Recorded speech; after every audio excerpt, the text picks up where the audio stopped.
Howdy folks, Doc here with Last Best Tool, and Olight turning 18 has a few other things that they're offering this month that I thought I'd highlight, and there are some refreshes on some classics. Now, we have come a long way since some of these early little Olight key rings, and these are the ones they're offering now. Look at this gorgeous brass one.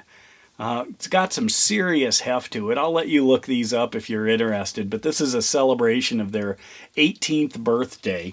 And then their small ones, the Mini 2, super powerful, simple design, and then another 18-year commemorative one.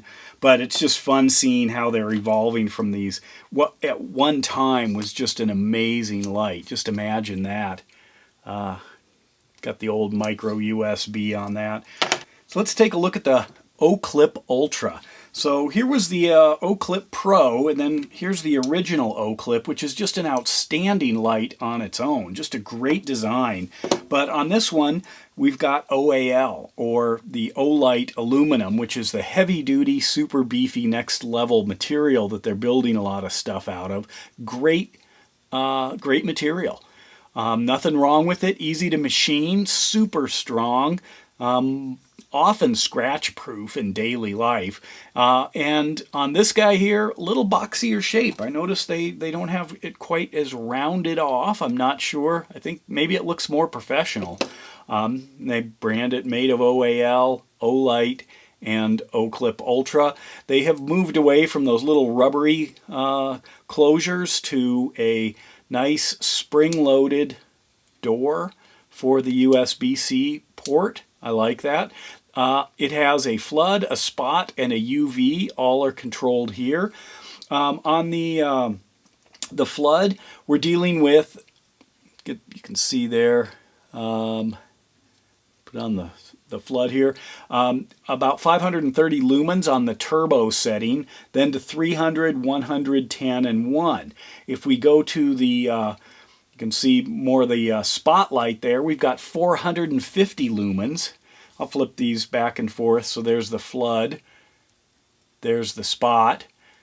We'll go to the UV, that's what's next. But anyway, on the spot side, we've got 450 lumens max, followed by 270, 90, and a low of 9, and a moonlight of 1.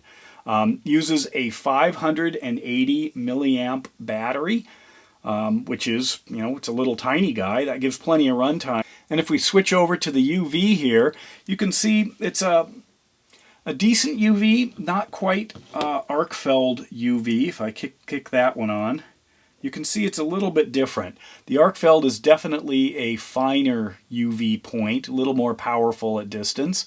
You can see if I line those two up and drop them down, it's obvious. But then this is more for convenience. The output on this thing for the UV is 365 to 370 nanometers.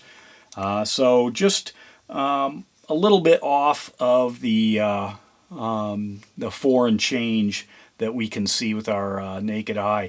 The part you're actually seeing is not ultraviolet. You're seeing what I would call an ancillary purple. Basically that is spread out into the visible spectrum to allow you to know that it's on. A true UV light you wouldn't know, and there is a danger in that people, I don't know, is it on? And you'd be staring into it trying to figure out, I can't tell if it's on or not. And you'd be damaging your eye. So that's why it's good to have that purple or some sort of an indicator that the light isn't in fact on, is on. But anyway, there it is. It's the Oclip Ultra. This is a dynamite edition. Now I'm going to go into a couple others.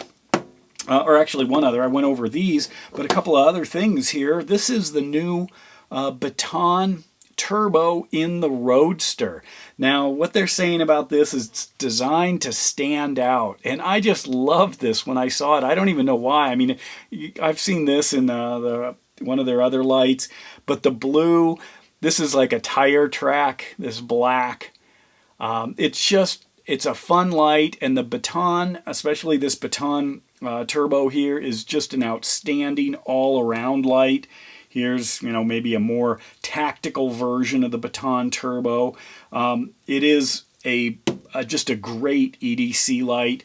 As far as the output on this thing, it's got 1,000 on turbo, 300 high, 60 medium, 10 low, and 1 moonlight with an 1100 milliamp hour battery. Just an outstanding light. Now this also has another little feature up its sleeve. The battery that comes with this is an Olight 18350.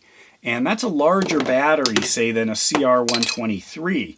But in a way, this is a dual fuel because you can drop the CR123 battery here into this housing and drop it in here. Now, one of the things that I find it a little irritating is you put the battery in the kind of the conventionally way upside down. So you're putting it the flat side up, and then you can operate the light just fine with a replaceable battery. You do have a little bit of diminished performance simply because you are not powering it with the same output as this 18350, but it certainly allows you to quickly drop your disposable batteries in there. If you're worried about carrying this, well, if you're carrying a battery, you might as well carry it in the housing, and there you go.